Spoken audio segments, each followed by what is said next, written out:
Welcome to the recap of Pulp Cthulhu Blackheart Crucible, Session 8. First, let me thank Juice at Master the Game for playing and hosting, his partner in crime, Paula at Awkwardly Nerdy, OSR Guru, Bill at RollStats, and the Holy Trinity, Jason, Josh, and Isaiah. We pick it up at the funeral home, where the police have surrounded the building, and Commandant Nikolai arrives on the scene. The players manage to leave and head to the university, where they encounter a couple professors and question them about the bug that they have found and Dr. Gonzalez. They manage to go into the basement of the university and find a strange passageway. Luther then heads to his date at Pinochet's with Professor Fleming. This episode is sponsored by Gorilla Glue. And or direct.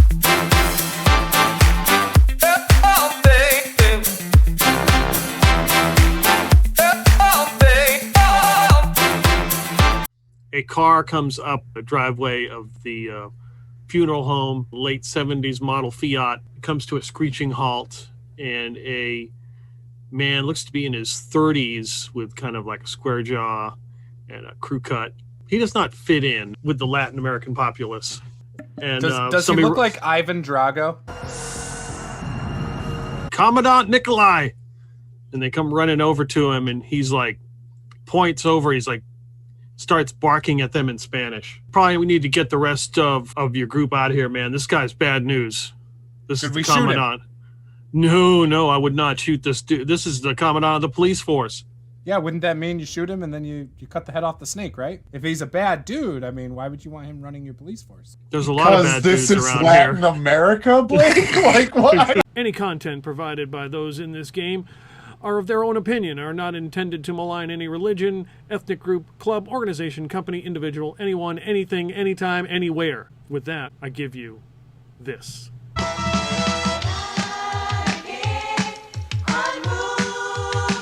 Ethel's got like flamethrower at the ready, slowly marching up to the coffin. Yeah, it is a burnt, charred body.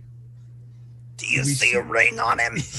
Yes, you do, but it is not that particular ring. It looks like a wedding ring. Does it look valuable? Oh, so are the bugs decaying as we're walking towards them? They're just dead. Grandma, one moment. I'm gonna reach down and pick one up and see what it does. It acts like a dead bug. Arms up to make it a little bit more challenging. We should bring it back to be studied at least by the people. I have a sandwich bag.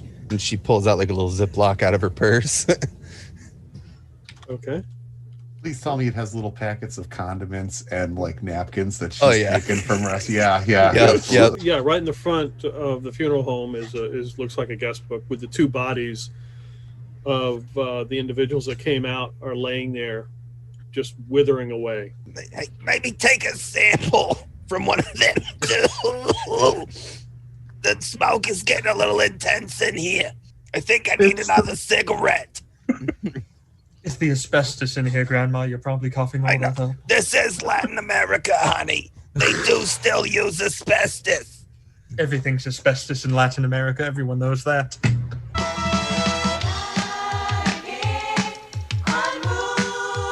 How's it look outside? There's like 5 police cars and another car and a very tall crew cut Russian-looking guy. Kind of directing everyone. Does he have a ring on a finger? He does not have that particular ring on his finger. Ring? Does Ethel recognize him from her time before she left the CIA? So as you look at him, think back to when you were in your office in Langley, Virginia, and you remember his picture, specifically from Peru, maybe, or Argentina. You're not sure, Latin America. And he was KGB. So Luther, that guy who had the phone, comes over to your vehicle and he's like, "Hey, I'm going to need you to go." So Luther's like, yeah, of course. Yeah, we're just waiting for my folks to come out. And he goes, "Look, Elvis." Big Elvis fan. So, when he says Elvis, I'm like, that looks more like the Fonz. What are you talking about? We get sightings of him all the time. Oh, yeah, he was right there, and then he like ducked into that building really quickly. So I'm telling you though, it was Elvis. I'm sure it was the king. Okay, So, we'll send some people in. We need everybody out of the building anyway. So. Yeah, you know what? We're gonna get going right now. I'm gonna look at the phone. The last number dialed, was it a local number? It was a local number. Okay, I redial. You see the commandant stop, and he reaches in his pocket and opens his flip phone. Oh shit! I hang up. The phone begins to buzz. It looks like whoever it is, he's calling back. Blake, should I answer? Of course. Billy Bob grabs the phone and answers it. Ethel will tell you Spanish for butt dial. Hello? Hello? Someone dropped this phone. Hello? Who does this belong to? Oh man, Billy Bob saves the day. Good call. Are you speaking in English? Yes. Who is this? It's Billy Bob. I'm the security entourage for the famous wrestlers. We're on this scene where all this crazy stuff's happening, and one of these officers dropped a phone out of his coat pocket, and I found it on the ground next to our car. Do you know who this belongs to? Oh, I do. Well, can you tell me who so I can give him his phone back? You can see he's like looking around. I'll start waving at him. I'm not trying to hide. He comes walking over and sees that you have the phone. How And tall he is this guy snatches it compared to from me? you. Like, is he bigger than me? How tall are you? 6'2", 240 pounds of muscle. Okay, he's 6'2.5". Some bia. He's half an inch taller than me. I'm just sizing him up. Yeah, he snatches the phone from you. Thank you for turning it in. I Yeah, appreciate we're going it. to get out of your all's way now and let you handle your business. Well, have a good day, citizen. Yep, you too. Just jump in the car as quickly as possible. I tell our driver we want to head to the university. You know, my pocket's kind of light. Getting kind of light. I'm telling you. And Luther looks over at Ethel. Honey, can you peel off another 100 and I'll give it do to you our one driver? better. Bonnie, give me that ring. Honey, you gave away our wedding ring? Like what? Whoa. It's okay. I paid a whole lot for it, Pedro. It was like I spent, that was 3 months salary, which equates to $3.25. He takes it. Pack Well, cigarettes, Pedro but it still. is. Let's go. And he cranks up the rolls and just takes off for the university. Ethel's I going like to call you. Boris on the phone. Boris, It's a bad connection. What is it, Ethel? something going on at the university here. We reached our destination on the ship, but there's something going on at the university. There's a Commandant Nikolai. I remember him. He's a KGB spook. The big guy with crew cut, I think. Ugly looking guy. Yeah, that's the guy. All you Russians look alike. I don't know. I have a contact that will meet you. We've also encountered more of those bugs and some decaying corpses. We got a couple of samples. Very good. Head to Pinochet Restaurant, Veranda District. Head there. Is that near the university? No, get to university first. Okay, we'll link up with your contact after the university. All right. Yes. We will be in touch. Luther, leans forward to Pedro. Where do you go to get, if one were to look for recreational substances, you'd be able to do that, right? Yeah, I could. What are you looking for? What do you got? All of the things, all of it. So you're looking for a buffet? Is that what you're saying? That's exactly what I'm looking for. Yeah. Yeah, I can help you out. Okay, so we're gonna go in the university here, and we're gonna check some stuff out. You go see what you can do, and I promise you that there's more Ethel money, where that came from. That Pablito, he's a good guy, man. Like I like that guy. I like Latin America.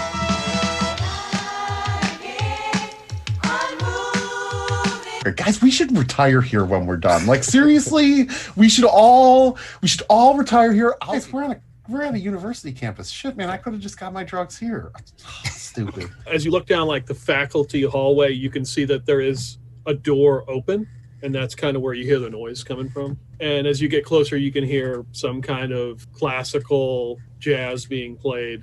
I turn to Blake. I'm listening to the classical jazz music, and I'm like, hey, remember that year you went through where you were just obsessed on Kenny G and you really loved it?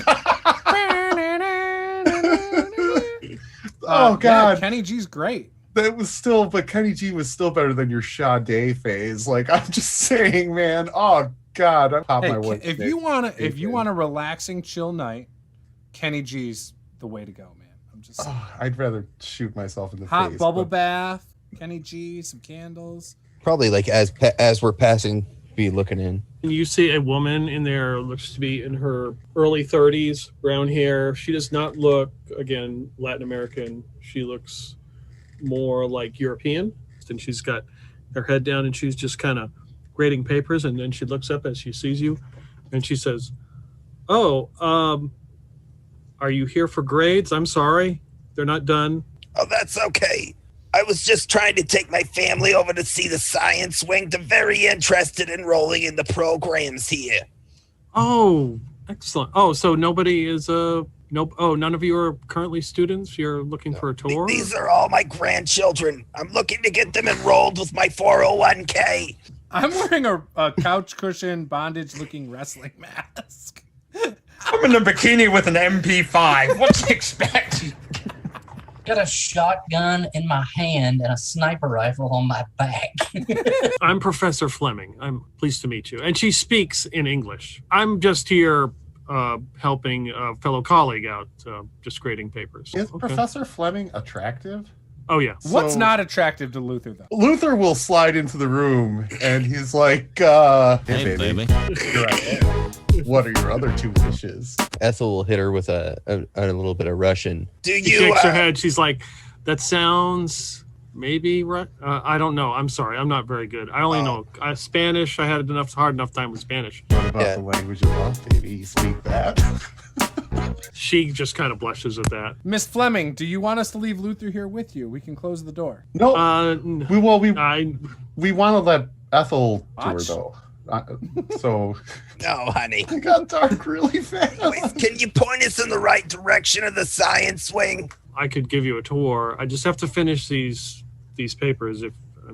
Or I could. I don't know. And she looks at Luther. I could make an exception. Point us in the direction of the science department now, and you and I can have a little one-on-one biology session later. How about that? What do you say? That's the smoothest thing Luther said all day. I want to leave the room so badly, the cringe. She's like, that is the worst pickup line I ever heard. And then she whispers to Ethel, but I love it. Let me lock Dr. Gonzalez's office up. I don't want to leave it open. Oh, you're a friend of Dr. Gonzalez's. He actually referred us to this place. Yeah, he's not here. He's over at Veracruz. Yeah, that's where we saw him. Some kind of outbreak. We're originally from over in the New Mexico region, but we were vacationing down at Veracruz, and we happened to cross Mr. Gonzalez, and he highly recommended that we come and check this place out. I was really hoping to hear from him. He's cutting edge on a lot of genetic and strange diseases. So that's what he was. Sent. That's what he was saying. So, are you familiar with his most recent work? Like, did he show you some of what he was doing? He's got very eccentric tastes, and I know he helps a lot with the locals. Helps treat them medically. And I've got a list of people he's supposed to see. He's really, helps out the community a lot. Well, that's such a nice thing. That man is such a nice man. He is. I really wish he'd get back. I heard it's nice there, though. He takes care of it over there soon. I'm sure with him at the helm, they'll have that outbreak under control in no time. Yeah, that's... Is there by chance an entomology department here at the university? Yes, there is. As we're walking with this lady, Ethel kind of slowly pull Luther back with her. Luther, you gotta get us that patient list. Grabs Ethel. Does he always wear the mask? Yeah, he's really big into wrestling, honey. He saw a TV program last night of a grudge match that went down on a cruise ship, and he hasn't taken the thing off since. Oh, I don't watch, so I have no idea. So, okay. Bonnie, did she say she doesn't watch wrestling? Luther leans over to Professor Fleming and is like, yeah, he's totally lame. Like, who would ever participate in wrestling? It's just so sad. Honestly, we just kind of feel bad for him. That's why we let him hang out for us. So don't make him feel bad about it. So as you start to slip away, you hear somebody's voice, and she peeks around the corner. Luther, where are you going? The bathroom is the El Baño. Oh, okay. Sorry. I'm sorry. And she points in the direction you were going. Down that way. You'll see it. It's on the right. Sorry. No, please don't be sorry at all. I'm kind of flattered that you came to look for me, and I can't wait to catch up with you later. And then I head back down the hall, to the room. When you come up to the room, the door is locked. So I pull out my handy dandy switchblade. Yeah, it's not tricky. I mean, it opens. On the back of the door is a clipboard with a list of names. I am grabbing it, pulling the list off the clipboard, and I'm folding it in half, and I'm shoving it in my pants. Honey, I overheard earlier. There was a nice commissar man that I overheard a little bit talking about making it to the university. Is there any chance we might catch him? I was hoping to have a talk with him. He looks like quite the gentleman. Have you seen him around here before? Who? What do you mean? Commissar Nikolai, I think his name was. She just kind of looks at her eyes get wide. She's like, where did you hear this? It was in passing, really. You can see she's like starting to panic, but she's just like trying to hide it. Don't get nervous. Calm down. Everything is good. Here. You know what? Do you like raisins? Luther, rubber shoulders. Oh shit! I'm all out of raisins. How about a date, huh? I hear Pinochet's restaurant is nice.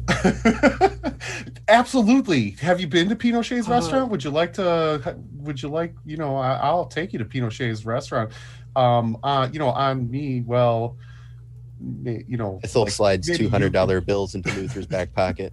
Absolutely, it's on me. I've never been there. You seem a little stressed right now. You look like you need to get away. What's the problem? Why are you so stressed? My Aunt Ethel here is just asking.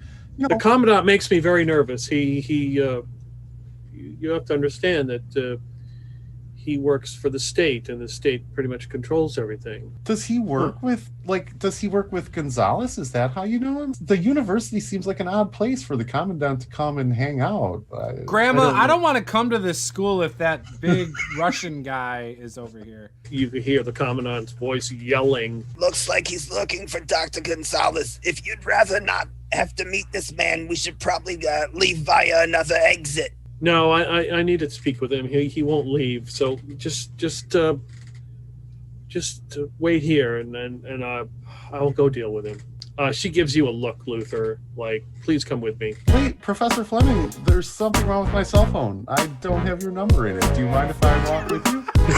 He is pounding on Gonzalez's, office. Yep. And she's like, stop that. He's like, where is he at? And she explains to him that he is not there. And he's like, when Gonzalez gets back, you tell him to come see me. And he turns and walks away. Yeah, for you, you go home, draw yourself a nice long hot bath, have a couple drinks, and I'll meet you at Pinochet's, and we're gonna have a great time. What do you think? Okay, I will see you later. Lusa, do you think we could get back in that office? Oh yeah, for sure. Let's do some research in his office and then try and meet that entomologist and see if he's ever come across anything like this specimen we have here. Blake, as you're looking at some of the pictures, kind of a little bit dusty, but you see one. It looks like he is standing there. In the background are some pyramids. There's also another picture of him. It looks very old and worn, and he is standing in front of like metal wall. How small he looks in the picture, it's got to be at least 40 feet tall, but you can't see the top of it. All right, so Billy Bob, you notice that he has a framed under glass of an earwig with wings. I'd like to flip it over and see if there's anything like written on the bottom or any notes taped to it or anything. Yeah, there is a note on the back. It says Valparaiso, Chile. So Bonnie, as you're looking through and you guys are having this discussion, you're looking at the books and you realize that he's got books on,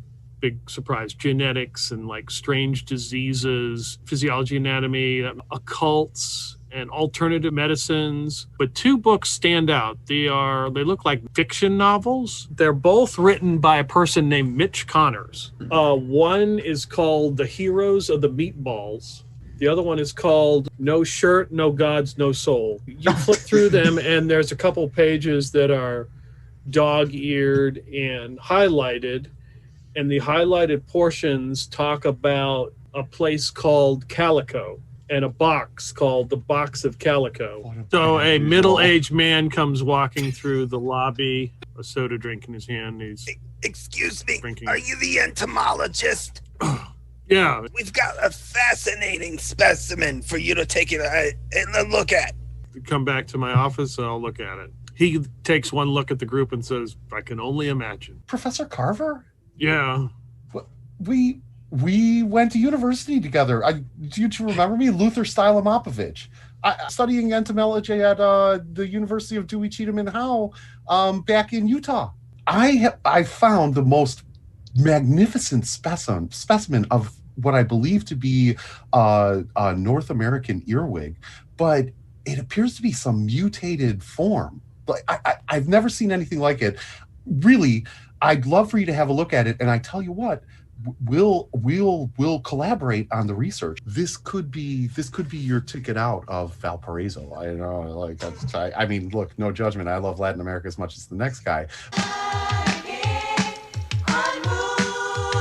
I like Valparaiso. They got the best fish tacos. Ethel set it down on the desk in front of him. It looks like, this is the thing that Gonzalez showed me one time. I seen it in his office. Where'd you find this? It crawled into our buddy's ear here.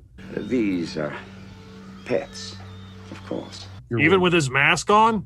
It was very persistent. Well, you've been snooping around the basement or something? That's where he found his, he claims. What can you tell us about it? It's a big damn earwig with wings. That's about what I can tell you.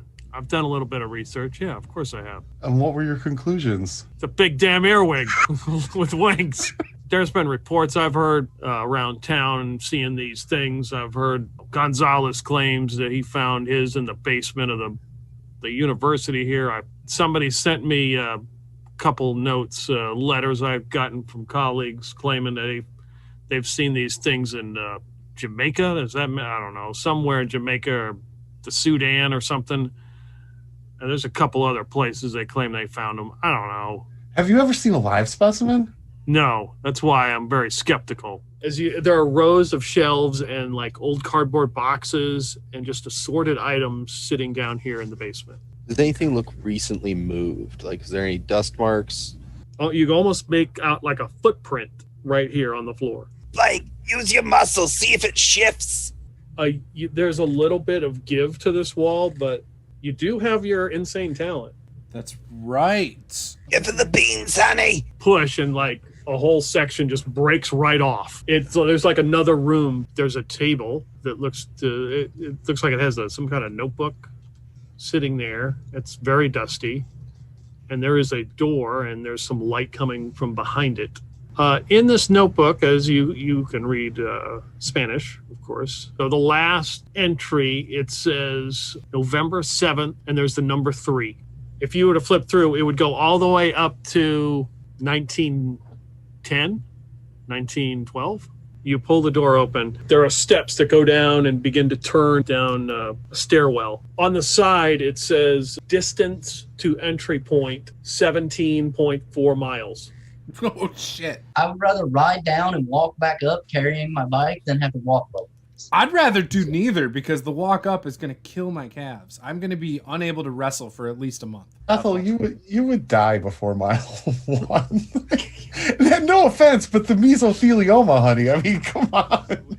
Anybody walking on the street or sitting outside watches you as you go by. You know that you are, whatever part of town you are in, they recognize that you are not supposed to be here, and they are watching you. Hey, Pepito, I thought you said that Pinochet's was a pretty nice place. This is where it is. It's a nice place. They don't like outsiders. Do they know you? They've seen me around, probably. The question is, do they know you? Bonnie, you see that there are a lot of posters up that have General Pinochet's picture on them. And Blake, as the car stops, somebody is got a paper in their hand, and on the front of it, it says wrestling upset, and there's like a real shitty, grainy picture of somebody hitting somebody on the ground with a chair. Oh, so is Pinochet's actually owned by Generalissimo Pinochet? So yeah, they run the whole damn country. It's like they're all related to each other. This might be a problem, guys. I call Fleming, yeah. So I know we were supposed to meet at Pinochet's. Unfortunately. Oh yeah, it's very nice. I'm here already. I'm notoriously bad for being early. Unfortunately, I'm not going to be able to make it there to meet you. Like, I totally want to see you again. It's just, I can't do it tonight. Why don't you come back? Yeah, come back to the hotel. Meet me at my hotel later tonight. How about that? The appetizers are on their way. I mean, I talked to the maitre d' and told him who to look out for, and he was very excited, eager to meet you. Listen, honey, you're in a not good situation right now. What you need to do is get up and go straight to the front door. And something happening on the other line. You want to see the good professor alive, you get your bitch ass down here. Right, but get us the Pinot shave. You want me to go right through the front door? Yeah. Pedestrians on the street see your car, and then they start drawing their weapons. You see a car pull behind you. Open the moonroof. Ethel's going to pop out and fire a giant lake round. You hit this vehicle, a big fireball erupts. It swerves and gets stuck behind a parked car. Pedro makes a wicked turn and goes right through the front window of Pinochet's. The glass shatters, and he knocks over some tables and comes to a screeching halt right in the center of the restaurant. People have scattered. There's tables that have been set up as barricades, and there's a couple people standing there. And Professor Fleming is standing in the middle of the room, probably 20 yards away, just looks terrified. Ethel's popped out of the sunroof. You let this poor girl go right now, or I'm dropping this building on all your asses. They pause for a second, see them raise their weapons, and there's a hail of gunfire. You take 4 damage, Ethel, as a shot ricochets off the Rolls Royce and catches you. Yeah, center table. That obliterates the table. You see bodies go flying everywhere. Ethel's going to give Luther a very cold, hard look. Get your scrawny ass out of this car and go snag that nice young lady. Okay, Ethel, as soon as you take care of business, are they dead yet? Blake, bust out that other door and get in position like I am. We'll give Luther some cover so he can go rescue that I will beautiful do that. damsel. Okay. Bonnie, covering Can I fire. shoot anybody? So I cock the shotgun.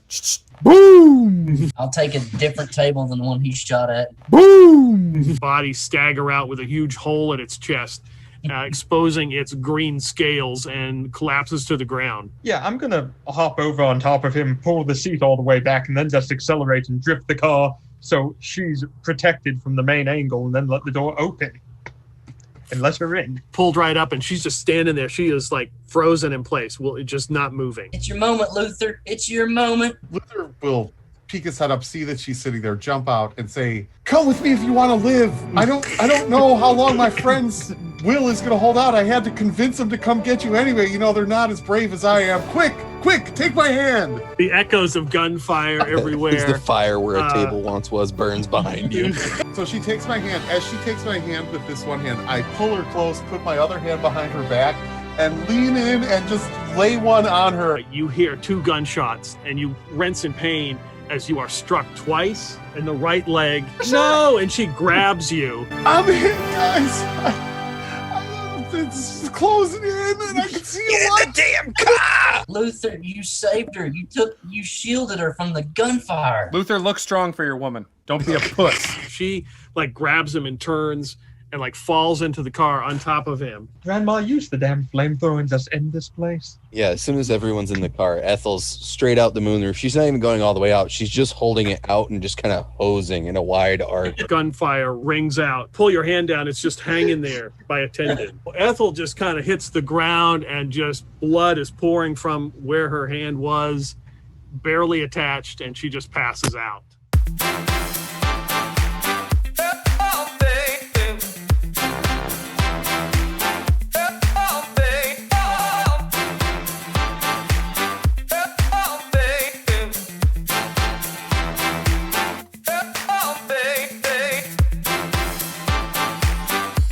Anyone, anything, anytime, anywhere. It just says love forever and some other sappy bullshit.